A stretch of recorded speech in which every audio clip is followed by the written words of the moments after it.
I'd like to call roll, starting with Jim. Roll call. Roll call. Jim Reese here. Louise Willoughby here. Don Donaldson here. Roger Armstrong here. Mike Novak here. Chris Robinson here. He said he muted already. He said Yep. And these are on television. Ben Nielsen and Ryan Scott. I'll entertain a motion to go into closed session for personnel. I'll second your Okay, motion. so moved. I moved by Louise, seconded by Chris, to go into session, closed session for personnel. All in favor, say aye. Aye.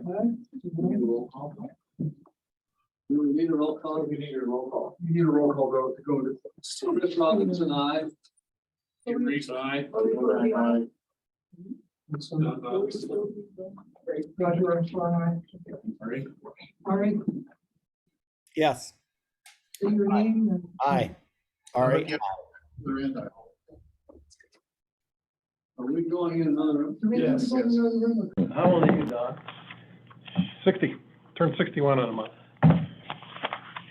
You're all. You're a year older than I. Yeah. Question I have. I admit it.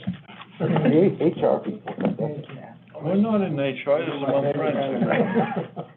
That's not, you're not supposed to set up, you're hiring somebody. Right, right. You look really old, sir.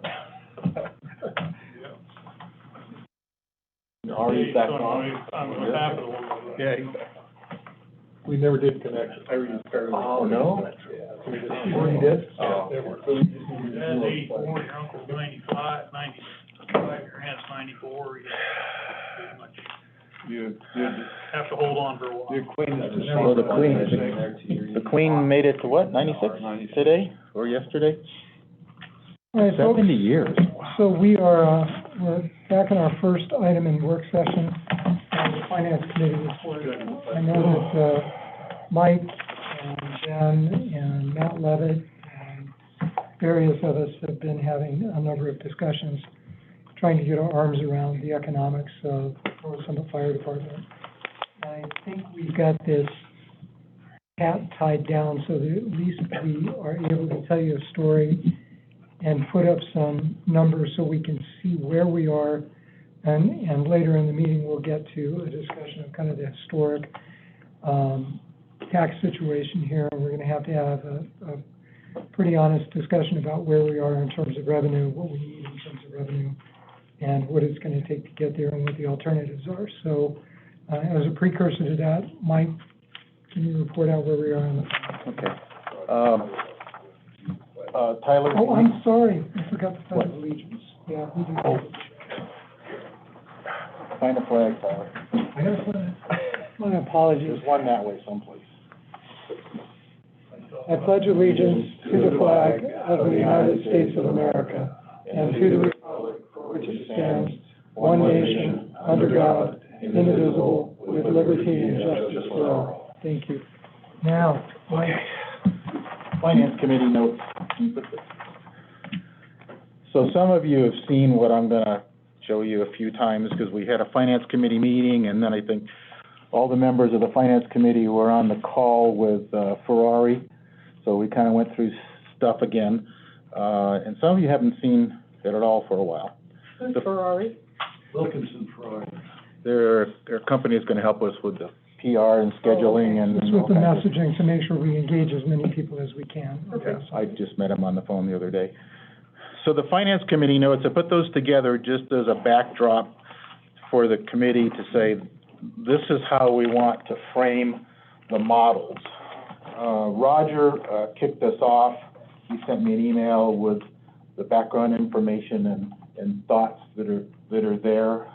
The key stuff that Roger pointed out is we need a model. The first bullet, it meets firefighter safety as outlined in NFPA.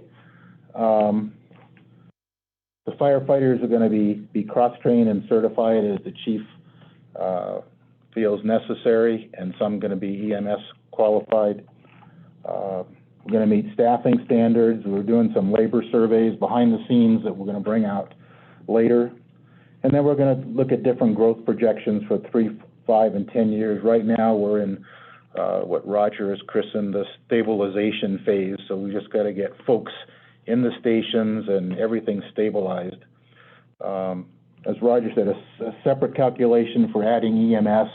The folks will be EMS certified. They're gonna be in the station, but we're not gonna figure out how we're gonna adopt EMS till this committee and others tell us, they break. We have to determine revenues too. And revenues, yeah. And we might break this into bite-sized pieces to see how it all fits together. So the committee met and we created a current model and 4 additional models. So the finances we're gonna show you when the budget numbers come up is for operations, no capital, and it's a annual budget item. So we took the labor and we added like $350, $350,000, $400,000 for other. So the number you'll see is the number that we probably have in our annual budget. Can I add yeah. to that really quick? So that $350 for 2023 is accurate. Me and Tyler have been doing a tentative budget, and $350 will make it for next year. So that's pretty accurate. Yeah, and we used those in the previous models. You and I did it a different way, and it kind of came out the same. As I said, we're doing fire service only at this time. It's kind of a sensitive subject. Some of us know that. The model is on the current wages and salary level. Down the road, we're going to have to give some consideration to COLA. So COLA is not in the numbers I'm going to show you. The model's created on. So COLA's not in any of the models? Not in any of the models. Okay. As I said, the models don't show a contribution to capital, so we're assuming for now that we're going to use impact fees, they'll cover capital. I'm not sure if that'll cover it or not, but we do have some equipment that's in serious jeopardy. The numbers do include 25% payroll uplift for part-time people and 58% benefits for full-time people. So with that backdrop, Tyler, can you put the models up there? You have it in your packet. I don't know what's easiest to read off of in front of you and your packet on the screen. See, we put some criteria down the left-hand side that are important to the model we pick. Let's start with the first column. That's our current model. So you've seen the number at the bottom before, 810,000. We had that in one of our workshops, that if we just do a budget for next year and fire up the machine, it's going to be $810,000 to run it. It has some bad things. It is not NFPA certified. We only got 2 guys in the station. That's not NFA. That's not safety for our firefighters. It wouldn't make an EMS model. Firefighters are still on stipend, which we can get off of, but that's not a good thing. And it has no command structure. So it's just Ben and 2 guys, and sometimes Ben and 1 guy. So for a lot of reasons, it's not a good model. And we really need to kick it to the curb and pick one of the 4. The next model is the A&M stipend model. A&M stands for Ari and Mike.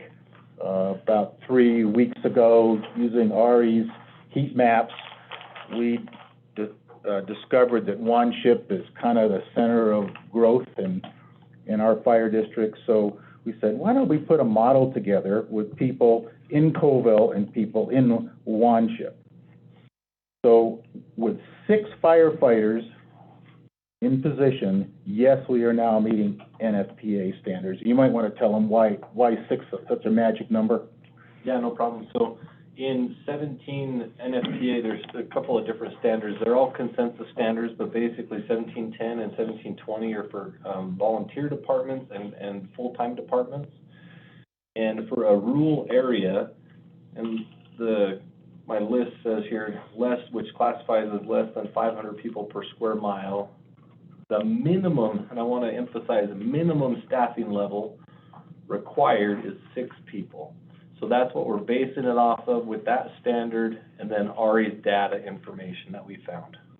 And that's based on guys going in the fire and people to support them and. Correct. Yeah. So this model now meets that criteria.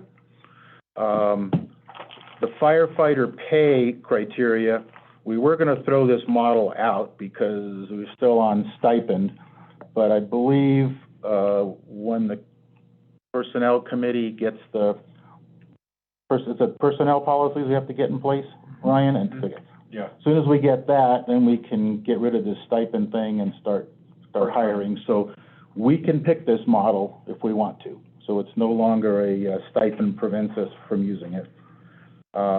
And as you can imagine, our response time is now good. So we're gonna have 4 part-time firefighters in Colville, 2 part-time firefighters in Wanship, and a part-time admin. And just a reminder, What's gonna happen if we choose this? If we choose this model. This model has 4 and 2. 2 in Wanship, 4 here, and again, that response time, remember from our last discussion, the rural standard for response time is 14 minutes. So it's not a luxurious response time, it's not 6 minutes like you would have in a dense city, but it gets you to the 14 minutes. So the response time I put good, that's very, very subjective. I think on a good day and good traffic, we can get to Hennifer in 15 minutes. Should we put that there somewhere? The response As a time. reference to good, whatever? In the We presentation on Monday. we I'll can make sure change that's that to Yeah. time. It would be really nice to have Okay, that's a some good, minutes that's a to good, look at. That's very important to Right, people. I agree. okay. that chart. Can you give My me, good may not be yours. Chief will give me those numbers and I'll stick them in there. These, I think our goods are probably closer, maybe not Tyler's, he's probably got a little. I know, he's way up there. Yeah. So the next model, and we're gonna have to change these titles for the meeting, I guess, but is the A&M, what's called the A&M combo model. So it's basically the A&M stipend model with a command structure. So, right now, Chief is all by himself. So this model has a captain and an engineer, and a full-time firefighter and a part-time firefighter in Colville. And why is that important to have command structure? To give you just a little bit of an example, this weekend, we didn't have a command structure until I got there. We were depending on Park City. So without that experience and leadership, you have very inexperienced junior firefighters, except for some experience that we've hired, that don't know how to run a structure fire, that will hurt themselves and others. So, and the public, when they get there, they don't know how to help the public. So in this model, Chief, there'll be a captain 24/7. Correct, 365. Right. And then in Wanship, we're gonna have an engineer and a part-time firefighter, so engineers have some leadership ability, so we're gonna have one in each station, and again, a part-time admin. And that's $2.1 million for that model. What's the captain's wage? Can I jump in on that? Yeah, I can look it up, but you know that. Based on all these models, those wages are very subjective, and we had to make some assumptions, because we haven't discussed that yet, and you guys haven't approved it as a board. So I went off of an average between Weber, Davis, Wasatch, Salt Lake counties, and I came up with about 80,000 to start. Is that all in or just salary? That's just salary. What, 38% benefits for him? 58%. 58% benefit. And talking with Patty from Park City, who's their HR director, she thinks that might be a little low, and she might be right, depending on whether you're a tier 1 or a tier 2. She says we may need to bump that just a bit, possibly to 63%, depending on the tier level. I would agree The with you. URS is 20 or 30% of that, isn't it? I can't remember honestly the It's number, pretty big. but it's big. It's a big portion of it. Quick question, are So- those people, housed in the, station 24/7? I mean, do they need, barracks, bunks, whatever? Oh, yeah. So in Colville, we have enough bunks. In Wanship, we do not, but yes, they would need some dormitories. I think we could probably get away in Wanship, getting away really cheap with putting up maybe even 1 or 2 walls in that community room, it's huge. And we can make 2 bedrooms out of that, we would just need to put them up there. But I think we can make it work. So you're talking 1, 2, 3, 4 people still. It doesn't change the barrack situation at either of the stations. You're still 4 and 2. So it changes the barrack situation in Wanship, but not Colville. We already have 4 bedrooms. Captain, engineer, full-time firefighter, and part-time firefighter. I'm looking at 4 there. Yeah, it really, Ari, it depends on if whatever happens with the EMS. If those are included in the EMS, then we're good. If Park City has to leave an ambulance there, that would be 6 people in that station, that 2 of them are not North Summit Fire District firefighters, and that would mean that we need 2 more bedrooms. Yeah, but we said at the beginning, none of this included EMS. Oh, yeah, I missed that, I'm sorry. But yes, so Colville would be fine, we would need 2 dormitories in Wanship. Right. So there's really no difference between stipend and combo then, from a dormitory capital standpoint. But dormitories, yeah, you gotta do one shift, something in one shift, If it trailer. doesn't include- if it doesn't Sorry, include one EMS, ship in Colville, there's no difference between those 2. Right. it would take a little bit more. Yeah, okay. What about if you cut the room up at the open space in the Wanship station right now, which is used for several other events throughout the year? It's a great point, and we have that kind of plan for some either offices for a secretary, which was already approved, or, and making my office currently a bedroom, so that would give us a 5th one. There's a bunch of, I think we just gotta toss this biscuit over to Ari and say, we're gonna staff one ship. You gotta figure out where to put these dudes in a trailer or. Well, you can get a trailer that are fairly good working. Yeah, I know. People live in them year round in the oil field. Well, just so you know also, we do have and I don't know what to call them, but the convicts, what's the appropriate way to say it? The work crew? The inmates, the inmate work work crew. crew. Trustee I labor. don't mean it derogatory, I legit don't know. It's trustee labor. The trustee labor, that's fairly cheap, and we have talked to Mike Crystal, he may be able to help us with that very inexpensively. And the sheriff has approved us already. Yes, and the sheriff's already approved it, so. Okay, let me get us back on topic. So as we move across the page, changing Model A and changing Model B, the only difference is Model A, we now put people on all stations, including Hennifer. So if that makes us feel better, want to do it, you'll notice there's an engineer now in every station, so that accounts for the other $50,000, right? So that could be construed as a positive. A negative would be we've got a rundown station in Hennifer, and it's going to cost us some money. So, Model B is that same model, but we've now bumped it up to add a fire marshal, which I'm just talking for Ben here. We're going to need a guy because we have going to have so many inspections and stuff to do. And then we kicked it up to make the admin full-time. And you see the money goes up, but not that much. The thing is, the firefighter, engineer, not that much difference. So we can mix and match. So right below, you'll see what the tax increase is supposed to be.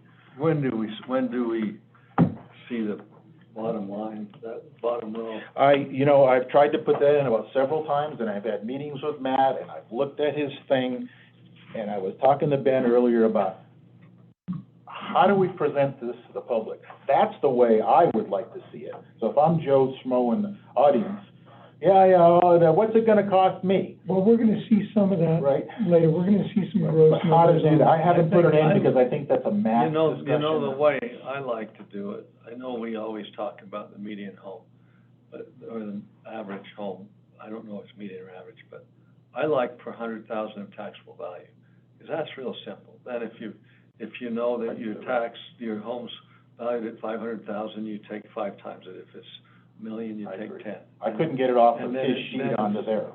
And that's for primary, and then for commercial and secondary, you have another row, which is without the 45% primary exemption. It's 100% taxed. Market equals taxable value instead of 55% of market equals taxable on the primary homes. And then it's real easy, anybody, you know, and it's not gonna be a small number. I mean, I think it's gonna be several $100 a year increase on even, well, it depends on which one we choose, but almost any of these is, because We'll get to that. Let's make sure for this part of it, does anybody have any questions? So do you guys understand the These various four models? I don't know models. if we have to pick one now, but they're all, Let's just digest this and we'll get to Ari, because we have not, Ari's got some capital steps. Do you have a question on the finance side, Ari? I do. Yeah, I'm kind of looking at the numbers for salaries, and it looks like they just, and correct me if I'm wrong, but quick math in my head, it looks like it's just the base salary. I don't know if that includes all the taxes and everything we need to do, like, and everything, and any other benefits for each one of those people. So, because I'm looking at an engineer, it looks like 50 grand for an engineer. Well, does that include FICA and Social Security and, you know, healthcare and whatever else we're providing? Is that all in? Yeah, those are in here at 58% for full-time and 25% I believe for the part-time. 50,000 for the engineer is the delta between him and a firefighter. Okay. And Gotcha. we looked at these See it numbers now. to make Right, because you're still at 6 Sorry, people. Right, okay, that makes sense. Okay, thank you. And I think Ben said it might vary a shade from 58 to 63 depending. So, yes. Right. So Ben, do we have to, now, when we're responding to a structure fire, do you need 4 people there before someone can go in? Is that what we're talking about right now? Yeah, that's called the 2 in, 2 out rule, and that's an OSHA, Right. it's a federal regulation that we have to follow. So at least 4 people have to be there, so 2 can go in and 2 have to stay out. That way, if a fireman goes down, it's gonna take the 2 additional people to pull that person out. So I don't have, so what I'm doing, so now when I'm looking at the model that we put together with response times, that response time means that it's from the second furthest fire station is the ultimate response time. So when we're saying to everyone, hey, it's 15 minutes, it's really not 15 minutes in Colville, right? In Colville, if you have 4 people there, it's usually 5 or 6 minutes, right? And if we go to Wanship and it's a structure fire, then I've got to pull 2 more people from Colville in order for those people to even be able to start to go in. Now, maybe they can start doing something outside. But if we're looking at 4 people to respond, now if we have 2 people in each, that extends the amount of response time for almost everybody in the county, because I've got to have 4 people before I can start really doing stuff. Yeah, I think you're looking at it very accurately. So let's just use the Wanship fire as an example. If that was staffed, 2 people could respond, they could catch a hydrant, do things exteriorly, and then just like we found during the Wanship fire, it took approximately 13 minutes or so to respond from Colville, which was a really good response time. That was actually probably booking it. And Right. so then they could go in after about 13 minutes. So yes, there are some things that they can do in the meantime. And then if they have to go in for a rescue or anything, if somebody's inside, I hate to see what happens when firemen, and this is always the case, but when firemen are always challenged with somebody inside and they have to wait for somebody else to go, that's where we run into some scary situations, because nobody's So gonna wait. if I was selling this to taxpayers, I would like, you know, and I'm doing, you know, and I'm sorry, Roger earlier said he sees everything as a attorney. I see everything as code, you know, kind of an algorithm. And for the algorithm to work sort of the way we put it together, you know, we're sort of looking at 4 people in the fire station so that, you know, if something's happening in Wanship, I'm responding. So if something's happened at that fringe of Wanship, you're no longer at 15 minutes, right? So if you're down at the lake or up in Tollgate, I get 2 people there, but the other 2 don't come from Colville for, it's a lot more than 15 minutes. That's turning into 20, 25 minutes now. Right? Yeah, and you're accurate. The only thing that you would be accounting for would be mutual aid units, which I don't know. we need to account for them because Park City Station is really close. So like, for example, in Tollgate, 2 people from Wanship would respond, and then they would send either an engine, depending if it's a fire or if it's a medic, you know, whatever, from the station in, what is it called, right there by the jail? Promontory Station. So you'd have them quicker than coming from Colville, most likely, in that situation. But it's so very situational, and you're right. I don't know how to tell And then you you any can't other. respond to anything else. If a second alarm comes in, we're relying on other people. If it was me and I was standing in front of taxpayers, it would just be so much easier for me to say, hey, I got 4 people here, I got 4 people there. If we're gonna fire up a station, you know, 4 is kind of the minimum. And that way we can also respond to multiple fires. So that's, you know, that would just be, that's just kind of my simplistic view of looking at it. You thinking 4 in Colville, 4 in Wanship, is that what you're thinking? That's what That's Ari's kind saying. of, yeah, and I know that's a lot more money, but, you know. Minimum, that's just to meet the NFPA standard. Obviously, there's good, better, and best practices. Best practice would be to have 4 per station, no matter what station it is.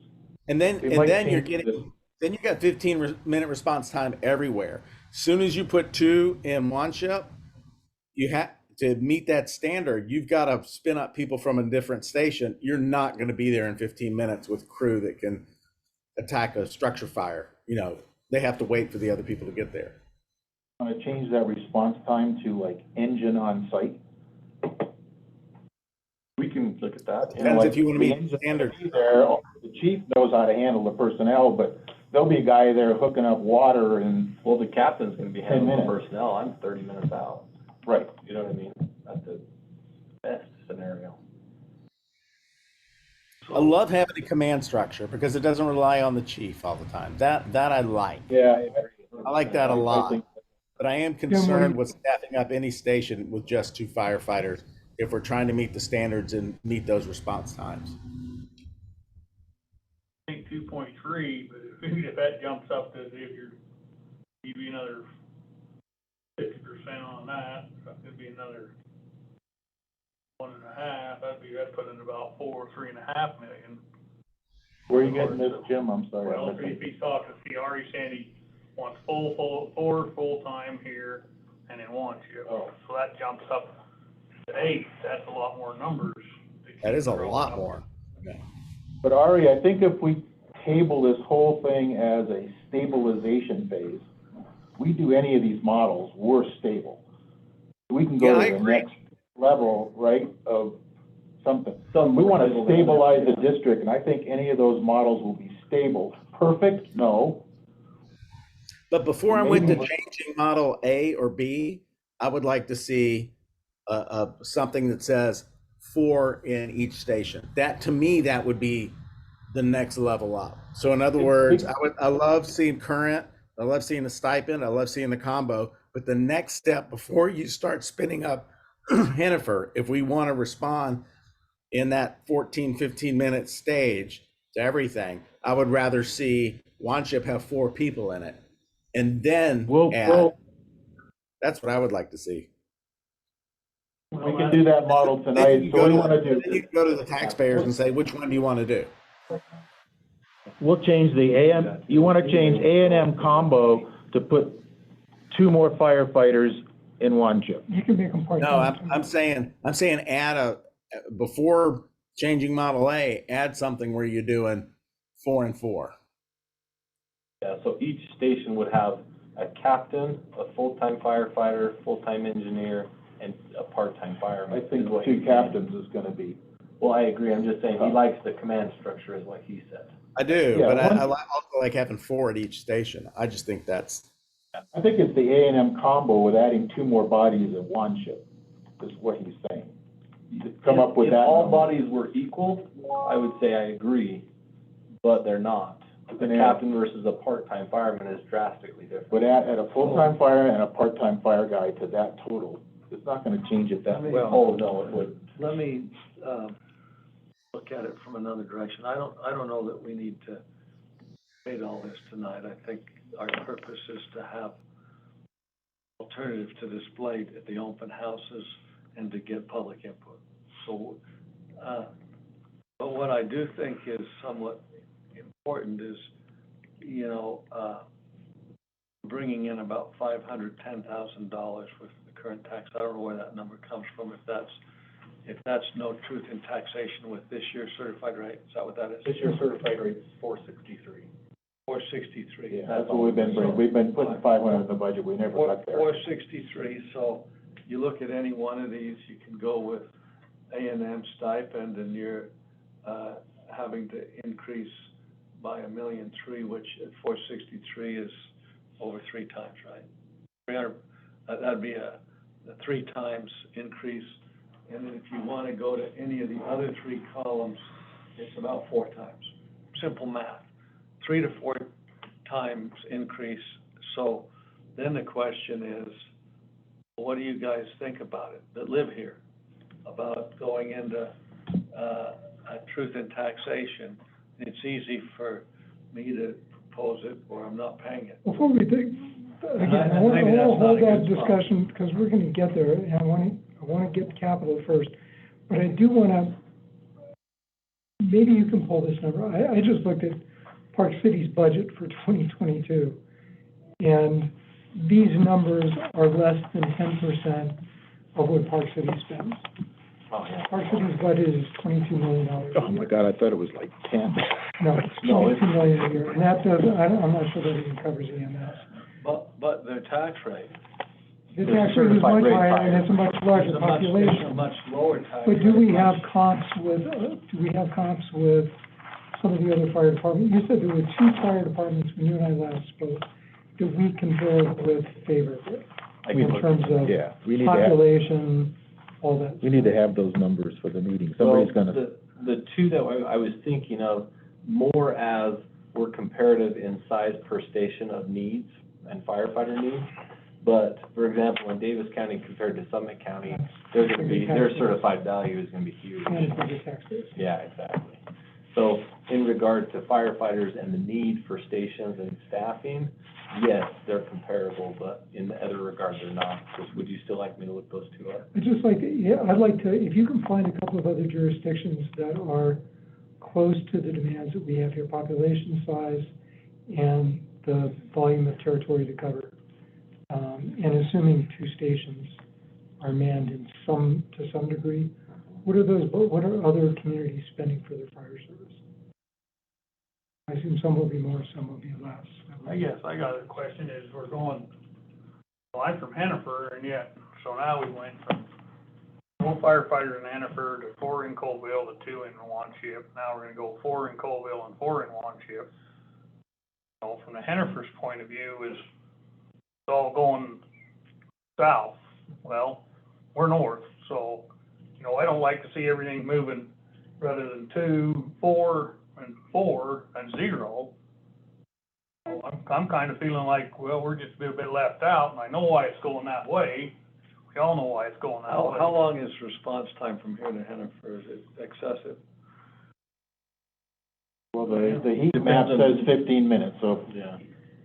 I'm all for semi burned up on the freeway, so I don't know how far that was. I know I've been past it, but. But to your point, you can do what you said, that's the difference between changing A model and A&M combo model, and it's $50,000 to do all the stations. So we have, once we know how X number of dollars coming in the door, we can have that discussion, and Chief can guide us to what he thinks the best thing to do to stabilize the district.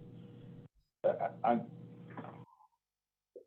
the So growth, it's one of the alternatives. the growth is down here. Oh, yeah. When you look at the map and all the stuff that's gonna go in, Wanship and Colville are like, gonna be busy stations. But Hannaford's only a couple of older people away from growth going that way. That's all there is. That's all I'm telling you. Wow. The thing is, if you just have 2. I know you came in holding the Hannaford banner, right? I have 1.5 acres in Hannaford, Utah. I'll guarantee you my subdivision is pretty small. But if you only have 2 firefighters there, you can't respond to a structure fire and meet the standards. They can get there and start hooking stuff up, but you need 4 Well, firefighters. We focused a lot on the structure fires when we have about 80% medical. And to your point, we've got an elderly population there. Yeah, I think. So a medical response, you know, just somebody close by to be able to just provide medical aid. They're a happy group when an ambulance was in the fire station, I'll tell you that. They're no more happier people in their lives. There's still one there. You don't need an ambulance to respond Nobody medical. at the station. Yeah, you can do that I at a guess my truck. concern is how, you know, if you don't, is the station in Hennepin still gonna be maintained and kept up to standards, or gonna fall into disarray? What's about the equipment, you know, with all this stuff, it's gonna keep its annual maintenance going on. Vehicle sitting idle is a useless vehicle, just like a house sitting idle is a useless house. So, yep. So I guess that'd be the question for the chief, is if, you know, I don't say we need fire, but is the equipment still gonna be there if necessary? People could get there to get the equipment out versus just have stuff sitting there To that, answer your question, currently, with the current model that we're running, you have no equipment in Hannaford. We've had to take everything away from Hannaford. You have no personnel in Hannaford. You have no personnel in Wanship. You have very little equipment in Wanship. Everything is coming out of Colville. was Hennepin empty then, the station? Yeah. It's basically vacant. And the roof is blown off of it, so there you go. We're trying to find an engine that runs right now. You wanna sell it to Hennepin Town? Well, We need I an office don't building, know. building. That was the discussion 2 months ago when I brought that up, right? But, you know, the roof's off of it, the insurance company gave us about $20,000 to fix that roof, I'll get that done, but, yeah, I mean, we will try and upkeep that the best we can, but you have a great point. Yeah, 'cause it's just, if it falls in disrepair, it's of no value anyway, no matter what. I mean, 'cause if the roof ain't fixed in a timely manner, then it's a structure, and it's done. Well, I don't wanna, I'm not wild about isolating Hennepin. I mean, that doesn't make sense to me. I mean, we need to figure out a way to find some staffing out there as well. I mean, my concern with all of this, and, well, let me get to Ari first, and then we're gonna have a separate discussion. Ari, where are we on the capital side? Real quick, what I don't have, and what I think is the big numbers, is what it's gonna take to get the structures going. So Ben's done a really good job, thank you, for putting together all the apparatus and everything needed to support these levels at the various fire stations. And I'll say that the capital budget right now, even without a train just went by. Even without impact fees, is gonna, we don't run into negative until 2025. So the capital budget, though, does start getting torn away. So, for instance, you know, this year you're looking at $335,000 that are being spent. This is primarily on turnouts, SCBA's, things we've already approved, you know, the command vehicle, little things like blinds and then internal door locks, just stuff to get Colville up and going. He's done a really good job looking at surplus vehicles and taking those away. And then also having realistic life cycles on all the existing apparatus. So I've got that now. The reason I haven't shared this yet is what I don't have is, and I've asked Ben for this, is to get us numbers of what it would take to get each station up to snuff to support the various models that you just saw. So I think I think we can get those soon, but it's tough. You know, it's fixing them and then doing things like splitting up rooms, making sure people are comfortable. And what we discussed was not just having those barracks, you know, kind of Spartan, and, you know, that we want people to feel good when they're there. You know, the barracks need to be nice. You know, we need to have a good work environment for our firefighters.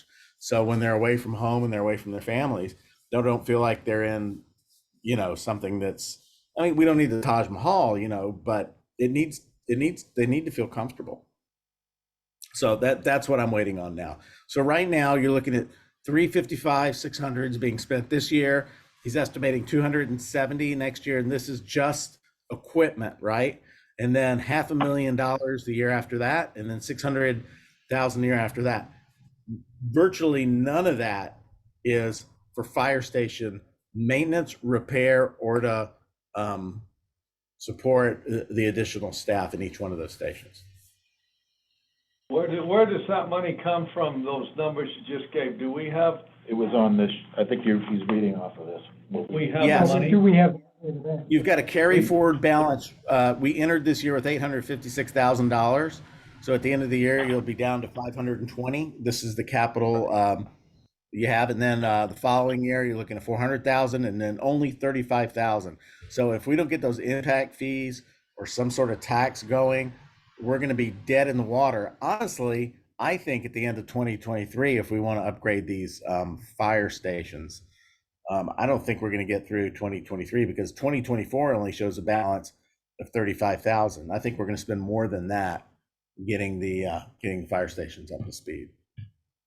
Well, and that capital assumes nothing else breaks, and Right. I got a call from Ben last week. He had a pumper go down, and when they pulled the top off of it, I think it's rusted out inside. So those We're kinds looking of at that. surprises, that neglect that we've had over the last several years is what's causing, the 200,000 we had to spend this year on the SCBA's and the turnouts was not something that was anticipated. That's not, why you Getting have those- capital.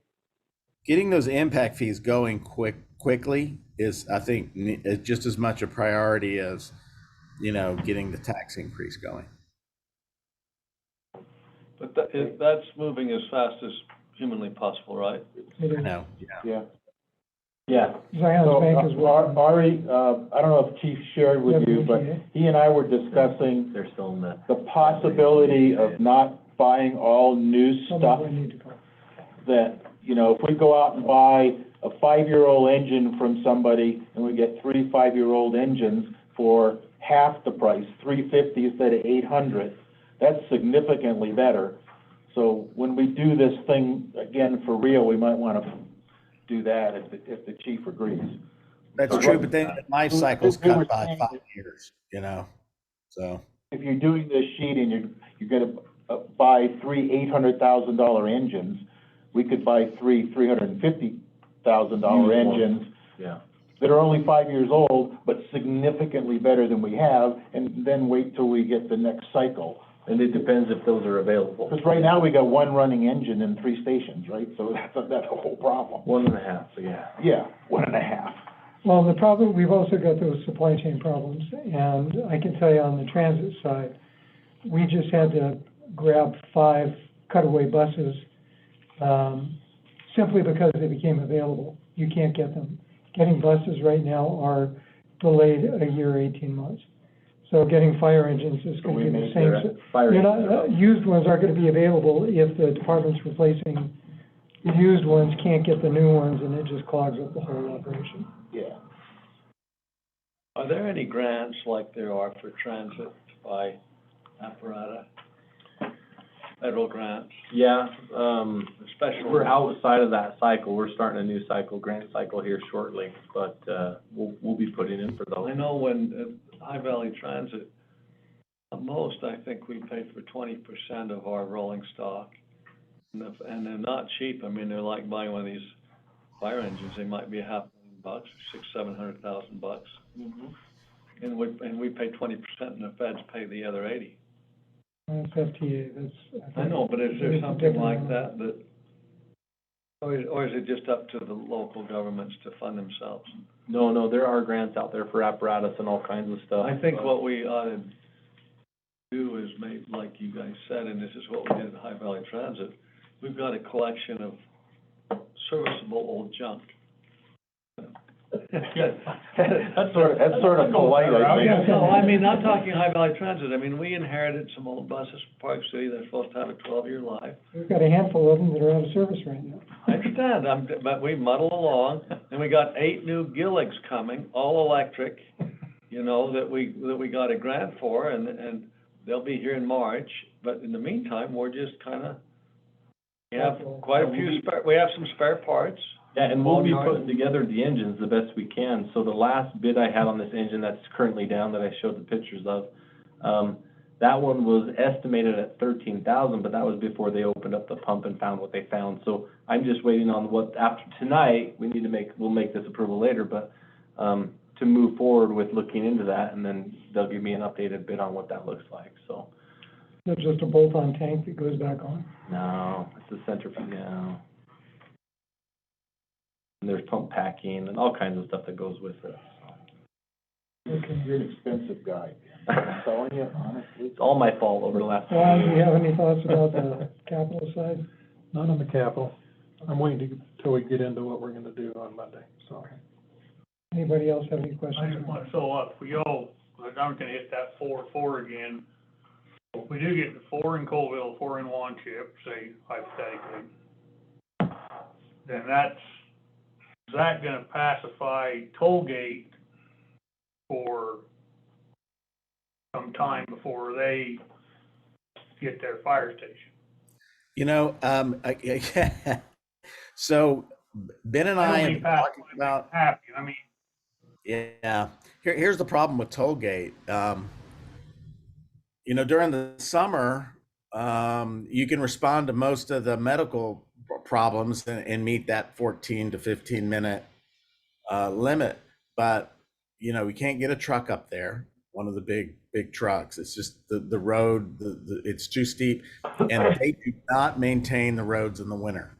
So, I mean, they're maintained by volunteers. So even if we get a call for an emergency medical problem up there on Iroquois or somewhere, we don't know that we can get up there because no one's taking responsibility for maintaining those roads outside of some volunteers.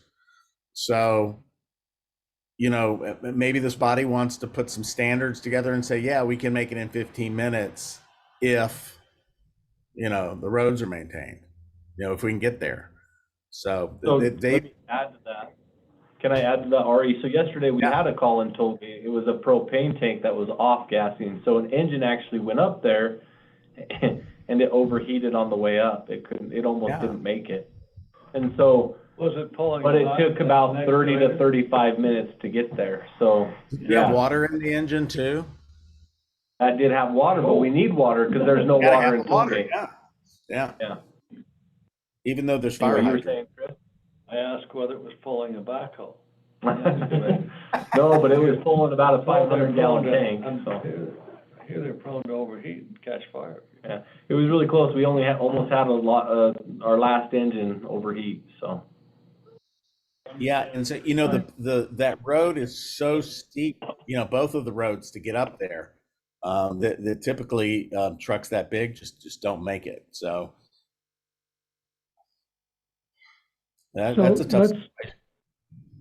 Can I answer that question really quick, Roger? yeah, So, Jim, regarding your question to Tollgate, I've had lots of meetings with their HOA presidency and stuff, and they're really great to work with. I don't want to say that they would be pacified with just anything, but they are being super cooperative right now and easy to work with, and I think we could make something happen. And I think it would be, and I don't want to speak for them, but 4 people in Wanship is a tremendous improvement over nothing. So I think they would be happy with that, and maybe we can make some compromises in the future, you know, to help pacify the rest of it. well, the money's I gonna can- be so far, there'll be nothing left for a fire station with that many people. That's why there's gonna be no more money left to spread around. If you can't have Well, 4 the- people there, you'll build a firehouse. Well, the discussions that I've had with them, and showing them the information that we have, I think a staffed Wanship fire station would go a long way towards, making them happy. You know, I think, you know, like what I told them, I said, look, you've got a couple of calls up there a year. The fire station's not gonna do you any good unless you have people there, you know, to be able to respond. So, you know, let's say you have trucks there. Okay, a call comes in, then what? They're gonna drive there and then they're gonna respond? Well, you're more likely to get somebody from Colville, you know, fully staffed. I mean, from Wanship, fully staffed, than you are to have somebody up there. So I think that would make them happy, you know. And then, you know, they always point to Promontory. Well, Promontory is a fire station. Well, yeah, down at the base, which is basically where Wanship is, you know. So they've got to drive all the way up all those Promontory roads. pays for that fire station. Yeah, paid well for. Well, yeah, but it's at the bottom of Promontory. It's not up in Promontory, right? Steve Promontory would like one in Tollgate. You can ask them, but It's their I think they entryway. might, you know, they, put you a golf course up there, but I don't know if they'll put you a fire. So again, as already said, 2 calls a year, you can't justify the staffing. I mean, that's what I think, there's only so much money to go around. So moving on to the next part of the discussion, which is, you know, where are we today? And I've tried to do some research. I'm going back to Mike's opening for his finance model, because we're at a point where we have not, North Summit Fire District, Summit County Council, with the recommendation of North Summit Fire District, has not raised taxes since before 2007 for North Summit Fire. So 14 years. Just in the last 3 years with the pandemic, the labor costs, cost of goods, everything that goes into it has soared. And we've had ups and downs over that period of time, but prices are not where they were for any of us since 2007. So if you look in your packet, I asked Matt Levitt to put together a spreadsheet. Matt Levitt is the finance guy for Summit County, and I asked him to put together a spreadsheet that shows where we are currently on taxes. And you'll see in that left column that the tax rate in 2008, the voters allowed Summit to impose a tax rate of 0.0014. That was never done. Even as we sit here today, it's never been done. So the old tax rate has remained in place. And you'll see that it goes up and it goes down some years, and that reflects that taxation process in the state of Utah, where when values rise, taxes go, the tax rate goes down, and when property values decline, the tax rate goes up, so that revenues stay level. And the only way, if you don't raise taxes, to get additional revenues is through growth. So if you add new properties, then you get new growth. But otherwise, the way the state tax code works is if you have a $100,000 increase in property value, then the tax rate has to go down to offset that rise in value to keep your revenue current. And the reason that they do it, it was explained to us, and I think Senator Stevenson is the one who's emphasized this in the past. He's the head of appropriations at the state level. He wants all the taxing districts in the state, counties, cities, special services districts, you name it, to take a look at taxes every 3 to 5 years and make sure that you are taxing appropriately to keep abreast of costs and services that you're providing.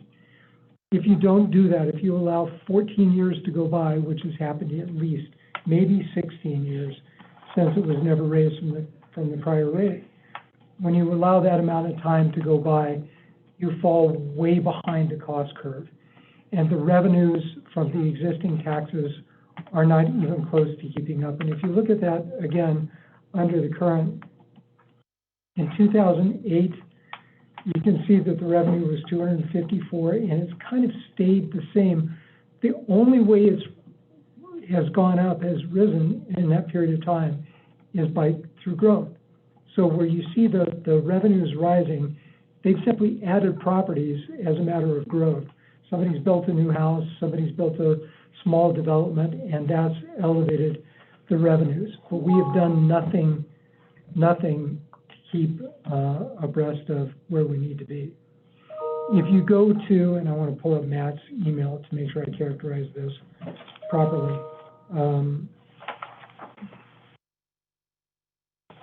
Yeah, I've got that too. You want to print it out if you want to read it. Is that what you sent me yesterday? Okay. Yeah, that's just comparison of the columns. So the second scenario, no,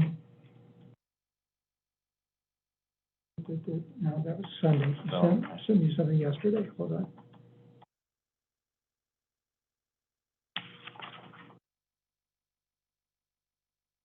Bear with me. My apologies.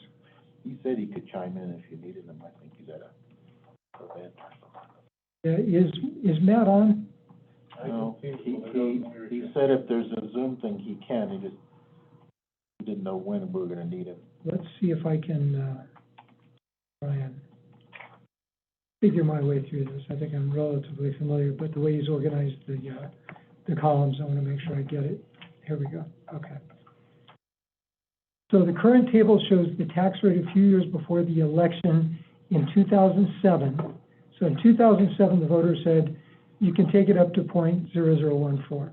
That took effect in 2008. The only increase in annual revenues is due to new growth, I got that part right. Going back 10 years, the district's new growth revenue averages $20,000 a year.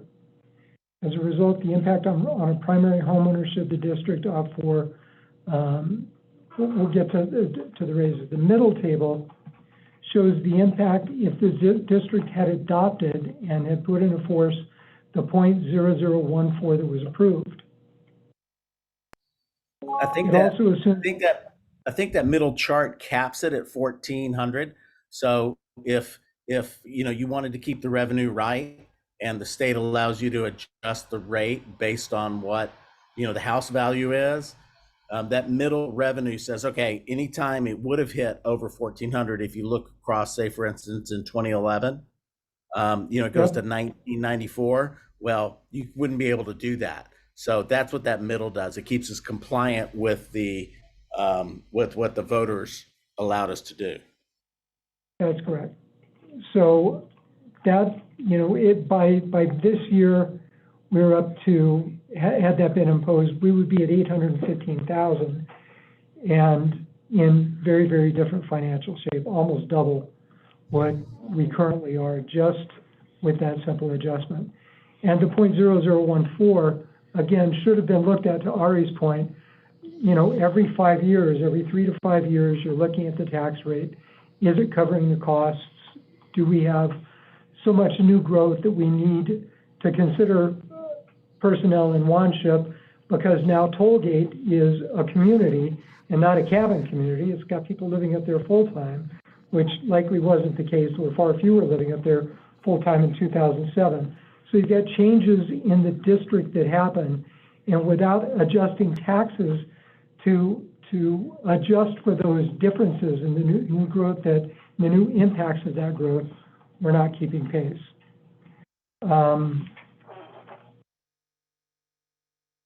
Let me see what his third column is.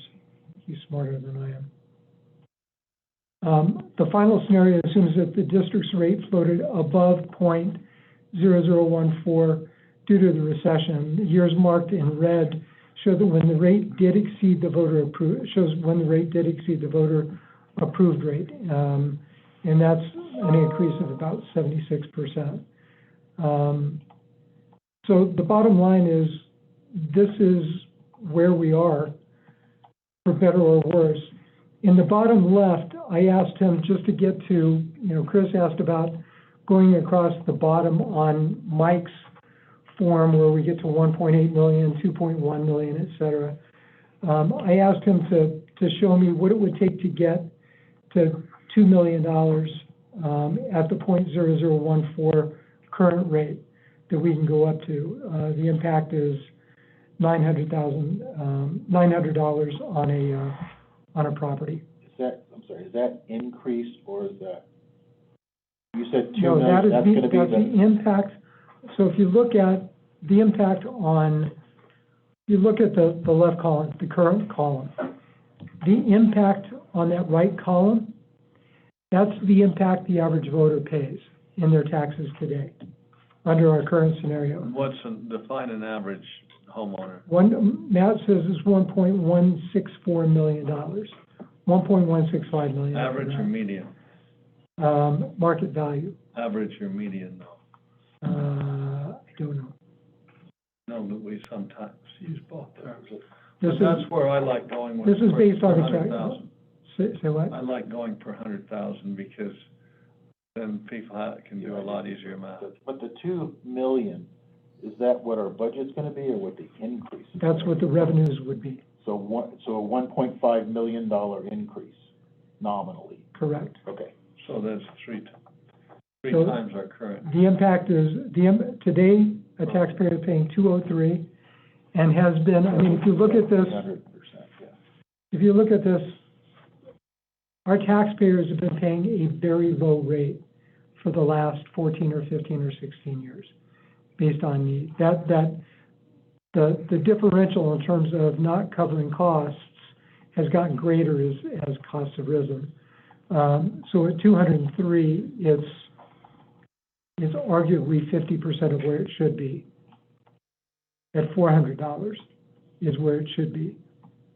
And a rate above that at 900 would be an additional 500 a year to get to 2 million. And that's just the hard fact.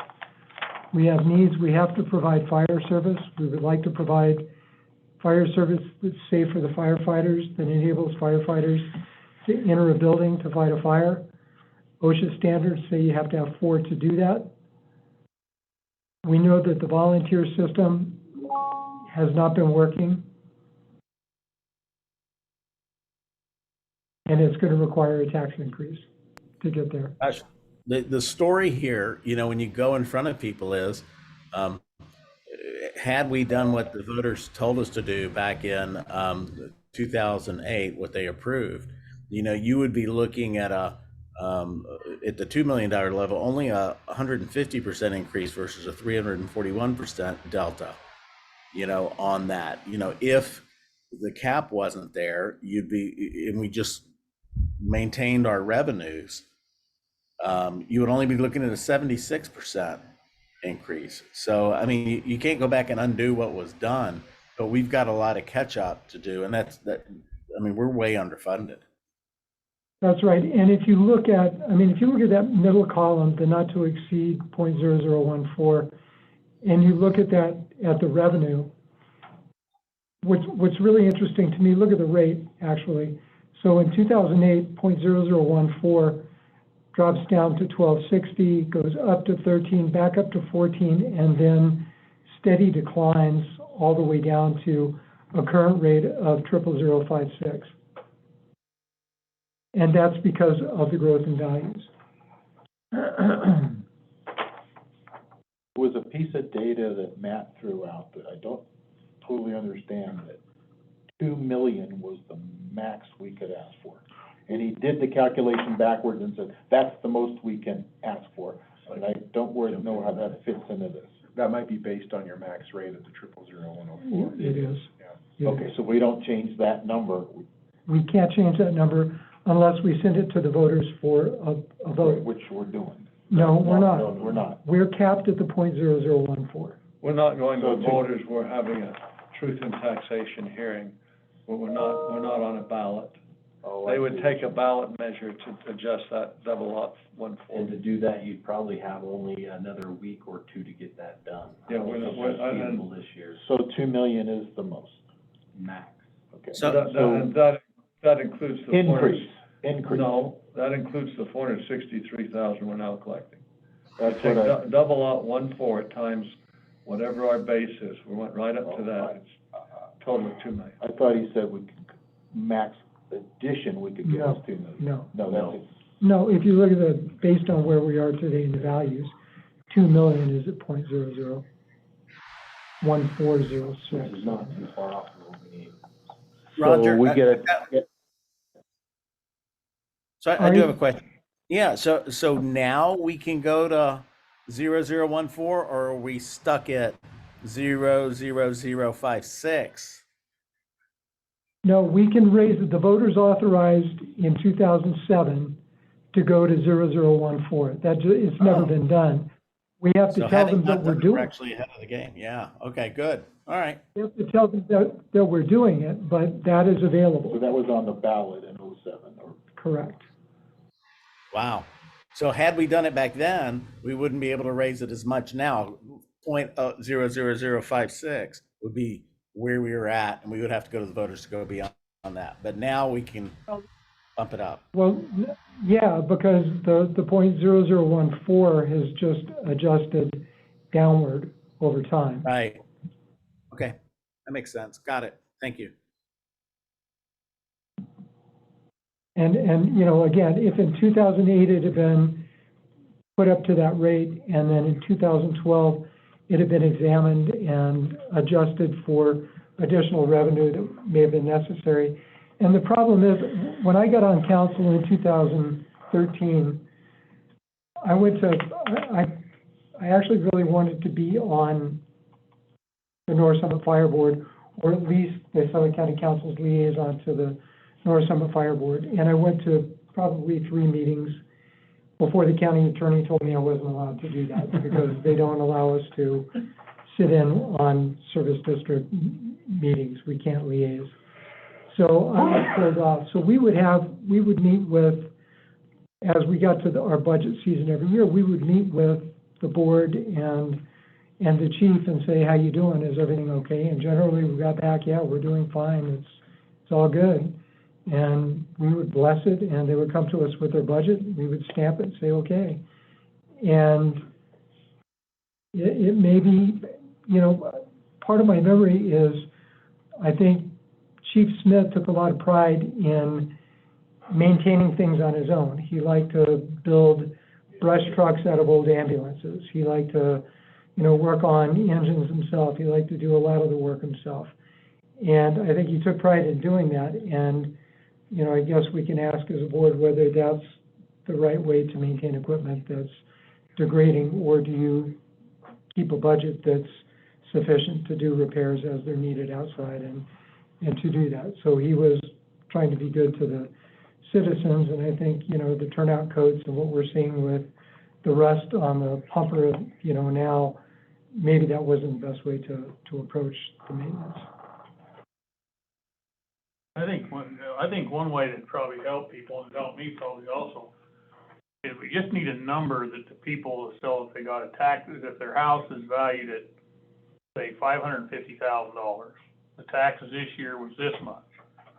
Taxes as this goes into effect will be this much. I think that's what people just need to see, that number. That's why I think I agree with Chris. Some guy in the back of the room says, what's my tax gonna be? Mhm. He's like, what's your house, sir? My house is $750,000. Oh, Well, this is what the number's I gonna be. can tell you what it would be if we took it up to the .0014 rate, and it's taking this average home of $8,164,837. I just did the math on it. I think that's not a taxable value. I think that's supposed to be a primary, because it's over $1,500 if, on that one. So I think he was calculating on a primary residence there. Oh, that's taxable value. He's taken that number times 45 times the rate, and that's what you get in the $900. Yeah. And so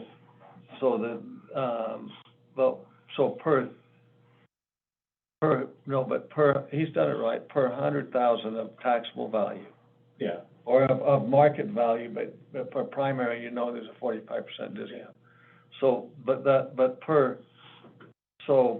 per 100,000, if you take the 966, and you divide that by the, $1,164,837, you get, .0077, then you have to multiply that times 100,000.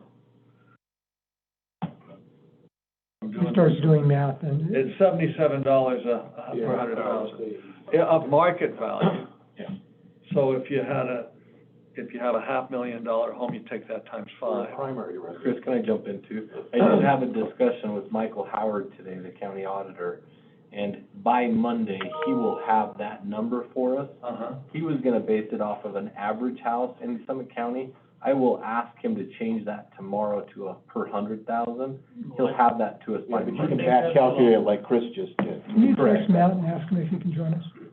I don't have That his would be a phone. lot more Yeah, you informative to people, because they're not gonna understand this, they're gonna. Yeah, we'll have it, but it's, I don't have it ready today, because that Yeah, conversation we'll have happened it for the today. meeting. We'll have it hopefully for the meeting. Yeah, 'cause that's a meaningful just so number. you If you know- can say it's $77,000. Yeah, if you'll say your tax is $77. I'm sorry, $77 per 100,000. And just so you know, he will For a also primary be there residence. Monday night to help us. Well, you have to navigate those show the questions. difference of what the current rate is. Right now, versus it's- what the new- Sorry, time out. Wait, Time out. One at a time. Please, only one at a time. Don was saying something, I'm sorry.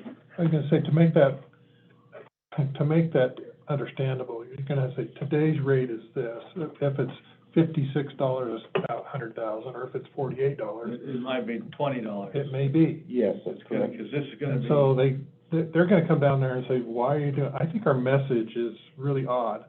Our message is, well, we could have taxed you way before, now we're gonna tax you now. I think that's a really poor message to send to the citizens. We're not gonna get buy-in on that. What is the message? Is the message because we have to become current with standards? The standards are? Is that our message? Is our message that we, to increase our response time, to increase our services, this is what we're doing? I think there's 3 or 4 different things that are very important. But if we're going in there and saying, we could have taxed you for 0014, we could have done it 15 years ago, I think that's just a poor message. I think our message is all about safety. I sent you a few storybook slides that we're going from a volunteer system, we've hired a chief to make the community and the firefighters safe. I think it's part of the story. These are the models to do that, to stabilize the district, and it's gonna cost this much money. Using the existing tax rate, you were paying this, I'd build it on safety rather than, the guys never did anything before. Have you seen some of the storyboards that they've come up with that, they sent us an email PDF of them? One of my concerns is kind of along your line of thinking is that, what is the best way to describe it? I think you're right to say we could have done this and you'd have paid higher taxes for the last 20 years. Each year it would have been higher than you've been paying, and now, and so we've saved you that for 20 years, now we're hitting you with it. That's not a good narrative. But I also worry a little bit about, and I saw one with a picture of the lawn ship, that barn that burned down with all the antique equipment in it. And something about this kind of scare tactic, I don't like about that either. And it reminds me of when I used to get a crop insurance salesman saying, I've seen the forecast and boy, that's a pretty grain crop you have, and you sure you don't want to buy some insurance today? And it always put me off, it's like, and so I think we need to refine that narrative, and there are good reasons for doing it, but I worry about preying upon the loss of that building or something as a poster child, as though that wouldn't have burned if we'd have, It's an indication of what's happening. I mean, I lived there. There were flames around 12 homes on that hill. That could have got out of control very fast. That's the problem. We send a junior firefighter and an experienced guy from our station. Luckily, everybody got on the scene. Ben runs in. That could have been. No, I know it could be. I know it's a little scare I know. tactic, but It is the reality of it, and that's the like, problem. oh my God, this that is what's happening to us. You've got facilities and systems that have degraded, and they've degraded over time. They've not kept a pace because they've not been serviced. And we're at a hard point. We're not able to provide quality service right now. Right. To keep people safe. I think we that's just can't. that's the right message, but Ari,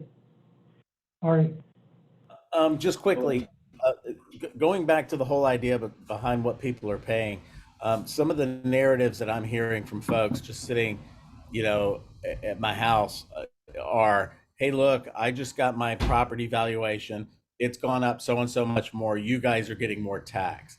So I think rather than go back and looking at, what they could have been paying, I think the story needs to be, yeah, but it is valued more, but things like North Summit, we're not getting more money because the rate gets adjusted down. So when I told somebody this, they were just shocked. They're like, oh, you mean you don't automatically get more money when the value of my property goes up? So I like what you said, Roger. The only way North Summit Fire District gets more revenue is more property, not because the value of your house goes up. I think if you say that and then you say, here's the budget that we need to meet the standards that have been determined for a rural fire district, that we need 4 people to be able to respond to a call, that we need to get there within 14 minutes. Here's the budget it's going to take to get there. And, I'm sorry that we haven't been raising the taxes like it was approved way back when, but this is where we are now. I think that's the story. And to Ben's point, it's all about safety. It's all about response times. It's all about meeting standards and being safe. End of story. I think that's easy. Otherwise, it muddles it up. I think Ari's spot, that's the introduction to our presentation right there. I could sell that. We're gonna timestamp this conversation, and I will have the Ferrari group help us with that portion right there. So, That's what the panel should be. We'll have them watch. Safety of the firefighters, safety. Louise? There's one other piece that kind of hit me as I've sat here, and I don't know how you're gonna bring it in. But that the state has said, you can't go that many years without doing something. And that does have to come in. Well, you mean like the You can't- turnouts and the equipment or? But you can't No, go they from didn't two have thousand any seven, tax status you in the can't just go on and not raise things. That's not okay. I think they need to understand that. They need to understand we I haven't. think Don's worried that that's not a good narrative. No, I don't think we wanna punish them, but we're not supposed to do that for this very reason, safety. If you do this, then safety, your machines go down, your buildings go down, you can't have the firefighters you need. When we run things this way, we've really got to, we need to know that you can't just stay here. Everybody needs to know, this isn't an option, you can't stay at this level. And I think that what puts forth at that level, they're gonna come back and say, well, you've done it for so many years at this level, it was fine, it was working to them. It was working, right? Nothing's happened, it's And fine. so they're gonna say it was working, now all of a sudden you're saying it's not. And I think that's where we go back and say, well, it was working, but it wasn't compliant to these things, it wasn't compliant to these rules, it wasn't compliant to NFPA, it wasn't compliant to this. And that starts saying, well, okay, that makes sense to me, if it's not compliant, Well, and I then think, it cost me to get I there. think the other part to that is by being out of compliance, it was putting the firefighters at risk. And the county at risk and liability, right? County at risk for having equipment that's out of date, or not having the 2 inside, 2 outside, or not. And then the other thing that's changed is the ability to attract volunteers. That scenario doesn't exist anymore and so we can't do what's been done. It would be nice to continue, but it hasn't. It's not sustainable, and it's not legal, and it hasn't been working. Add to That's Don's very- comment. Would very that be thoughtful. okay? I wanted to give you a scenario. So Saturday, we had a structure fire in Wanship. It was a big barn that caught fire. And you make a good point, Don, because the county, we weren't compliant, and the county was, not just firemen, but the county was not safe. Actually, we are a hazard class 10, which is the worst you can get, an ISO rating, which is unheard of. So actually, this barn owner on Saturday, he lost his insurance a few months prior to on Saturday. They dropped his homeowner's insurance, and so he lost $1 million out of his pocket that he cannot recoup because people are getting their insurance dropped regularly in the last 4 months that I've been here, between Tollgate, between Wanship, Hoytsville, and Hennifer. And so that is also We a gotta point put that that needs up to be there. brought up. Yeah. That the insurance companies are gonna be going like this. Yeah, I mean, if you have to pay out of your pocket $1 We don't get million the fire and can't get district. insurance money, that's huge. That's very important, man. That's No, that's- another one that's gotta be, that's it's And not that a scare literally tactic, happened this it's weekend. honesty. Yeah.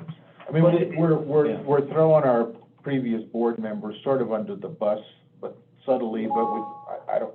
We're not throwing in, I mean, it's Well, what but- was done. We all did things a different way, and now we can't. There's rules. There's insurance. We all know everything's changed. We've grown, and we're gonna We're, continue. yes, it has to be honest. If we're not honest, then we make it smell like roses. Until this guy showed up, I didn't know we were so far behind on some. I didn't know we were that far, but I think we all felt that Yeah, this yeah, is but it was dangerous. like, don't have turnout, the pump's falling out of the engine. Sorry. So Roger and I had a phone conversation a couple of days ago, and he told me about the truck going down, and so talking about apparatus not being updated, and my first question was, was that on a call? I mean, can you imagine if we had determined that pump wasn't working, when it was on the way to that barn fire, to that structure fire? That's, That's actually when we determined it failed on the one ship fire and we had to take it out of service. oh my gosh. I mean, so forget about response times if your equipment isn't able to respond to the fire. You know, it takes you 14 minutes to get there and then you fire up the pump and you can't pump water. I mean, that's where we are right now. That's a very easy story to tell. If That's they my wanna- story, is that, gee, if we would've had guys in the one ship station, we'd have been on a fire like that. Yeah, we would've drove up and go, nothing would. I seem to recall a few years ago, we had a fire, and, do you remember this, Chris? Hydrant didn't work. Do you remember that? What area? I think it was here in Colville, or maybe Chalk Creek. How many people do you have out checking hydrants? No. 0. We don't have personnel to do that. And what's standard practice? It varies throughout districts and fire departments. Some people rely on their cities or the counties to do that for them. I don't know what is standard here in Summit County, but where I came from, a lot of departments, we'd have X amount of fire hydrants to check per day or per shift, you know. So it varies, and it depends on your water system. But didn't you guys say you're hiring someone to help with this PR presentation? Yes. So you have all this information right here. Now, you're gonna have those people who set up to the site, and they're gonna jump over here, and they're gonna jump over here, and they're gonna jump over here, and make these conclusions that are way outside the box. We're hiring somebody, you know, I mean, it's what, 4 days from now? Yeah. We're hiring somebody to help us reach as many people as we can. So it's not to put together the presentation. Well, to help. It'll be to help, but we're gonna be making the presentation, and it's just like, I mean, I don't know who came up with it, but, what's the tagline? It's for our safety. What's right behind you, Chris, on that table?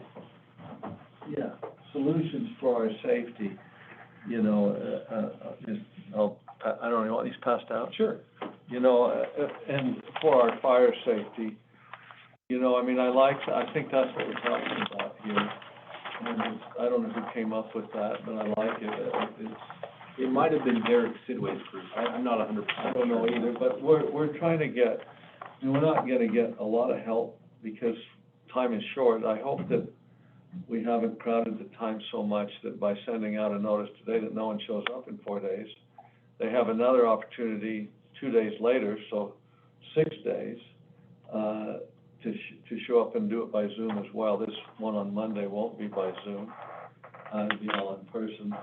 But, yeah, we'll hone the message more, but But that's good right there. it's very good, I think. What you've done is you've captured them here, and now as you take all this information that you've just thrown out there, you know, the goal is to just gradually bring them down into that need for the safety with the information.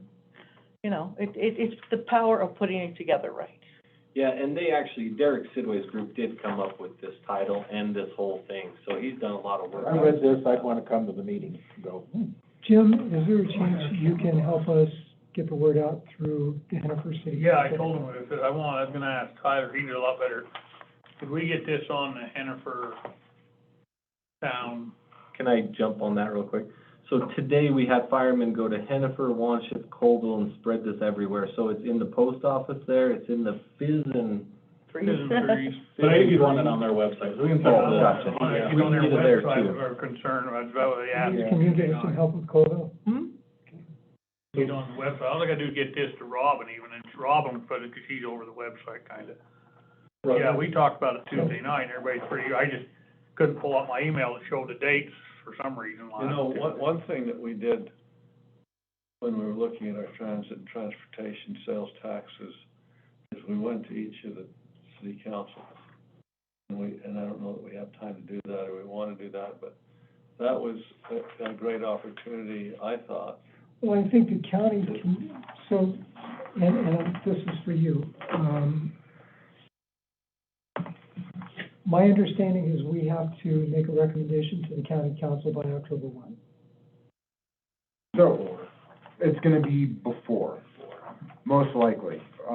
Before tonight's meeting, I was in another meeting, And it sounds like there are a number of truth and taxation hearings that are gonna be coming down the pipeline.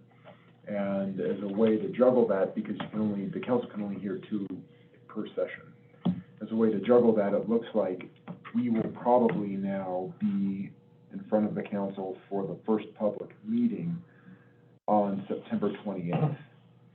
So they were, what was originally conveyed to me tonight, or late this afternoon, was it might be September 19th.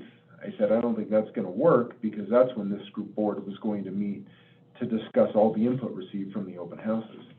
And all that does is it means on the 19th now, this group will need to conclude its special meeting making a recommendation, or a non-recommendation, but charting forward your course of action. So I'll have a resolution ready at that point, and it'll just be it'll be ready to go, and we'll just fill in the rate. And then that gets delivered to the Yes. county council before October 1, or before that. It'll be October before the 28th meeting. 28th, yes, So, that- yes. and then the county council, so the chair of the board and the chief and will appear before the council, make the recommendation, and the council will say thank you. Does the council vote on it? They don't. No. Simply referred, presented, resolution, and then it's up to the council from October 1st through the adoption of the final budget. I wish I had my document here to. I'm pulling Do it you up. have it? And we'll have to have, Timeline thing? Yeah. we'll have to have, I think we usually do 2 public hearings on the budget. We'll have another presentation on this, on the North Summit Fire budget, usually at the end of November, early December, and then we come back for the ratification of it. And you'll have a separate public hearing just for the truth and taxation issue. You can do that on the same night as the budget public hearing for North Summit Fire, but it does need to be a separate dedicated public hearing just for the truth and taxation. For the truth and taxation. Yes, typically you would do that first, and then your next public hearing would be on the budget. When you're talking to me, you would be Sorry, council? you, or meaning the council, yes. County council, okay. Sorry, yes. So, we complete, this group, this board completes its duty when it, on the 28th, when it appears before the council, provides the council with a resolution, and then the council takes it up. And then this group gets back together, finance committee cooks up the budget that we want to propose for 2023. And keeping in mind, this revenue doesn't start until November. fall 23. Yeah. We don't start collections. So we prepare a budget, and that budget is proposed to the council in November at some point. And then the council elects to approve it or not approve it. So the number that goes on your form is a dollar number, not a rate, correct? We're gonna put 2 million in that, say, no? The notice has to include, According to Matt, it's the number that you need for operations, but a rate goes with it. a rate goes with it, So, yes. with where I was going is following Roger's guidelines. After that, the finance committee will meet and use, let's just say 2 million as the revenue to make our budget to present to council. Right, because the notice actually will end up including a few things. It includes the date, time, and place of a public hearing when the budget and truth and taxation will be discussed. So obviously, that's a date that has to be set for further down the line that Roger was just talking about. And then you include your formal recommendation of a notification of intent to increase property taxes. But realistically, that notice is going to include the dollar amount of the increase, the purpose for the increase, and the approximate rate. So we're gonna be putting a budget together based on that. It's gonna go in, and at the same night, council's gonna approve us to put that number in the budget.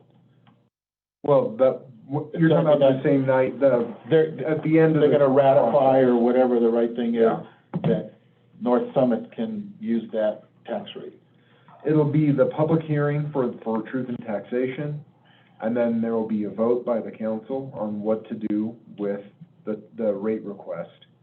And then after that will be the budget public hearing. But our budget will be on the table already based on that number, because we're Correct. gonna have to We've put it already- all together. We've already started that, so we just need to Yeah, we get you did. to jump on board. Yeah, we looked at the number. Yeah, you We're only can- waiting for that tax rate number that they. And we base it, we can do it a couple of different scenarios. You can base it off the max rate, you can lower that a little bit, but we can't really go over the .0014, so. But yeah, we kind of tentatively have that done already, with a couple modifications coming, but, yeah. But we're not ready for that yet, but yes.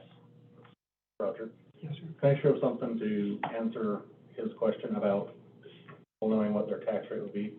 This is required to be sent out to every property owner by November 1st. And it's this postcard, has what this year's taxes are, what the proposed rate would be with the estimated taxes for next year. So I think that kind of answers Jim's question there, as to when you're saying, kind of what is it this year versus what will be next year. Well, they'll get that in the mail, but we need to be able to answer that in On our Monday or hearing, Wednesday. in our open house. Yeah. And it's easy by per thousand. Yeah, and that doesn't go out until after you've settled on a rate. So, yeah, Right. so that 52.55. Those are made-up numbers. Yeah, Yeah, I mean, that'd be, say, for instance, that'd be the fire department This is only the fire. share, okay, that's probably what, So if there's other agencies saying, like, say, the recreation district was doing too, they'd get a separate postcard for the recreation. okay, yeah, that's what I think people's gonna wanna Yeah. be understanding that, 'cause I just pay the tax and shake your head and, Well, your And this tax- postcard has to be in the mail by November Your 1st. tax notice has probably a dozen taxing entities. We're one of them, so, and the only ones that'll be sending one of these tax increase notices are those going through truth and taxation. So, to my knowledge, in this part of the county, we are, and is it a school district? I don't think the school district. So is. can I add, I talked to Mike Howard about that today, it was very enlightening for me, just to add to your point, is actually the people in North Summit Fire Districts, their rates have gone down this year. And so it's kind of interesting, because the only two that have gone up, and not super significantly, were Weaver Water, according to him, It and went then up the school percentage-wise, district. 60%, I think. 62%. Okay, and then the school district went up, and those are the only two. I'm on their board, it So, hasn't adjusted their rates. We would be one of them that go up, but it's actually a good thing for, I guess, the district to know that. So, or for you guys to at least know that for your decision making, so. What's nice about this is the revenue from this levy goes to the district. The revenue from our property tax, we get about 17% of it at the end of the year, Well, but of property tax. that's because there's these other taxing agencies. It might be beneficial to have on Foam Corps, a tax bill for a typical North Summit resident, block out the name and the parcel number, Took a picture of mine earlier. and have that on a board and say, and be able to say, here's your total tax bill. North Summit is this line right here, and then have another slide, that shows what we're talking about with this 0014, and, the impact per 100,000, both, as Don says, what you'd be currently paying results in collectively the 463,000 that Tyler mentions. And then if we go up to the full point, 0014, the 2 million that would raise, which is about, 4 times what we're collecting today. And somewhere in between is where we're gonna land, right? And then we make the presentation as to what you get for that, and status quo isn't acceptable, so we've got to do one of these other plans. And the difference between those plans is really not that much, especially if you're capped at 2 million. Because then that really means you got maybe one choice. Now, it raises other questions, is, like, this gets complicated, but the county is responsible for EMS. We've been paying for it. Ben believes that this same staffing could do EMS, so does that mean the county would step in and divert money? And the cities, which are now under the House Bill 303, need to bear their proportionate share. But is this tax levy the only source of income to this district if it were covering EMS too? It's hard to answer that question today because the county has not made a decision and we're having a meeting here in a week or two, which is, in my mind, way too late. No, We but needed to make, but once I know that, I could say, okay, well, we only need 500,000 because the county's gonna contribute $1 million. I don't know the No, answer to that. but We've that- also got collections, transport collections. No, I know, Roger, but what I'm saying is, so we've had a little disconnect because the former manager and an interim county manager have been operating under a paradigm that we need to spend a fair amount of money, $120,000, I don't remember the number, $136,000 on a study that's gonna take a year, let's say, Till next spring. till next spring, from when it was commissioned, approximately a year, to tell us how to organize EMS.